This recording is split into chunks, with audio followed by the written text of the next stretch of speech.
عام طور پر یادیں نڈھال کرتی ہیں، مگر ایک ایسی یاد ہے جو نہال کرتی ہے، اور وہ ہے اللہ کی یاد۔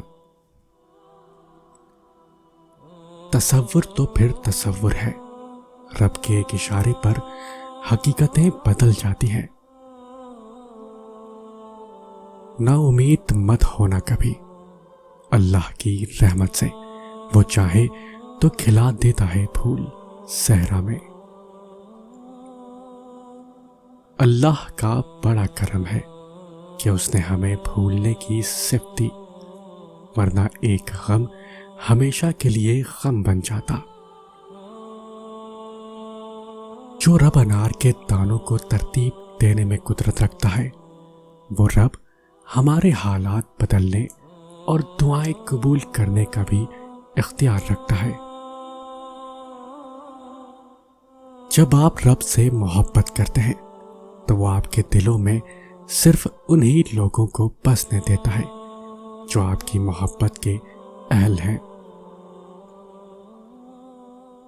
اور اللہ بھر دیتا ہے وہ زخم بھی جو ہم سمجھتے ہیں کبھی نہیں بھر سکتے۔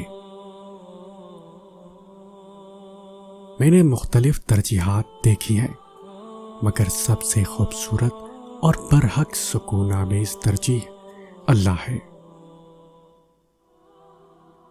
بڑے گھر اور بڑے دل کا کیا کرنا جب وہ اللہ کے ذکر سے خالی ہو۔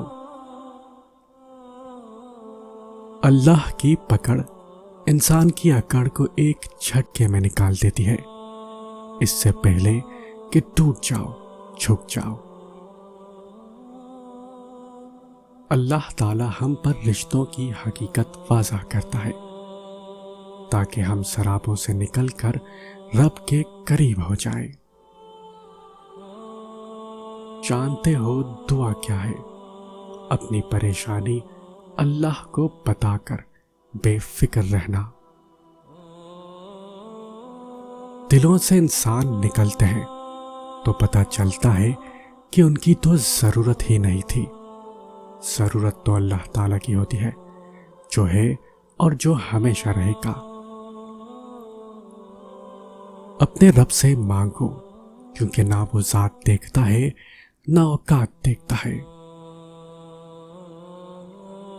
وہ لوگ جو کسی کا برا نہیں چاہتے، اللہ تعالیٰ ان کو ایسی منزلیں عطا فرماتا ہے جو کسی کے وہم و گمان میں بھی نہیں ہوتی۔ کچھ سجدے معمول سے زیادہ لمبے ہوتے ہیں، اور ان سجدوں کی شدت بس میرا رب جانتا ہے۔ ہزاروں مایوس لوگوں میں سے اگر اس نے تمہیں دعا کی توفیق دی ہے تو پھر وہ کیسے تمہاری دعا رد کر سکتا ہے؟ جس نے دعا کا حکم دیا ہے اس نے قبولیت کا وعدہ بھی کر رکھا ہے، تو پھر اس دل کو منا لو یقین پہ اور اس کو اپنی رضا میں راضی کر لو۔ بس اپنے ارادوں میں مخلص رہو، اللہ کی مدد کو اپنے ساتھ پاؤ گے۔ اللہ پاک فرماتا ہے، نہ تیرے رب نے تجھے چھوڑا ہے اور نہ بیزار ہوا ہے، تم کتنے ہی گنہگار کیوں نہ ہو، تم کتنے ہی نافرمان کیوں نہ ہو۔ جب جب تم اسے پکارو گے تب تب وہ تمہاری پکار کا جواب دے گا۔ اسی پر یقین رکھو، وہ وقت دور نہیں جب تمہارا رب تمہیں اتنا دے گا کہ تم راضی ہو جاؤ گے۔ غم دلوں کو نرم کرتا ہے، اور غم اللہ کی طرف سے نعمت ہے، کیونکہ اللہ کا نور سخت دلوں میں نہیں سماتا۔ اکثر ایسا ہوتا ہے کہ اپنی سوچوں میں گم ہم ہمت ہارنے کے قریب ہوتے ہیں کہ اچانک کچھ ایسے الفاظ پڑھنے کو ملتے ہیں کہ حوصلہ بحال ہو جاتا ہے۔ یہ اللہ کی طرف سے ہوتا ہے، وہ ہمیں امید کی کرن تھما دیتا ہے۔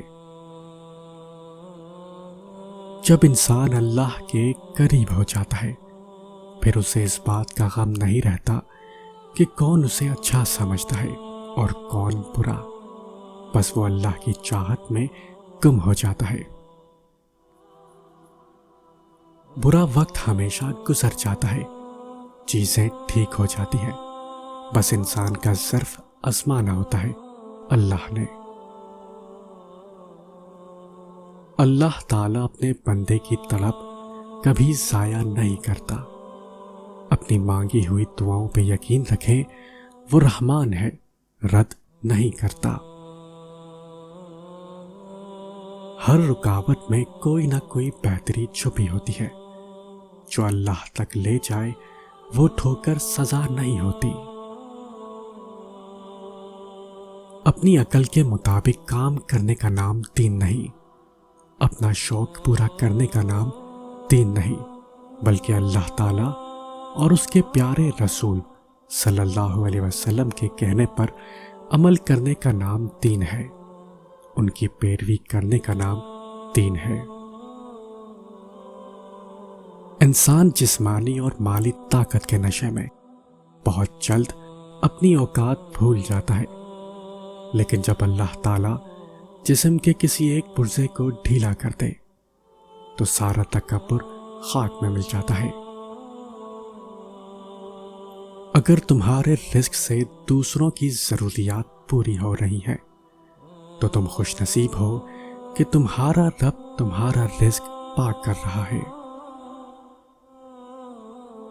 جو کوئی اللہ سے ڈرتے ہوئے کام کرے گا، اللہ اس کے لیے مشکلات سے نکلنے کا کوئی راستہ پیدا کر دے گا، اور ایسے راستے سے رزق دے گا جدھر اس کا گمان بھی نہ چاہتا ہو۔ جو اللہ پر بھروسہ کرے وہ اس کے لیے کافی ہے۔ دلوں کی عبادت گاہیں عمارتوں کی عبادت گاہوں سے زیادہ مقدس ہیں۔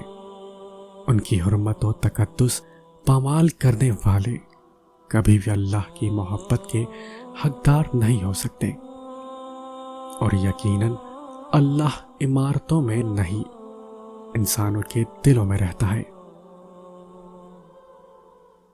ہم اپنی زندگی کی ہر نئی صبح دیکھنے کے لیے بھی اپنے رب کی مرضی کے محتاج ہیں۔ بے شک وہ جسے چاہتا ہے مہلت دیتا ہے، جینے کی اور توبہ کرنے کی۔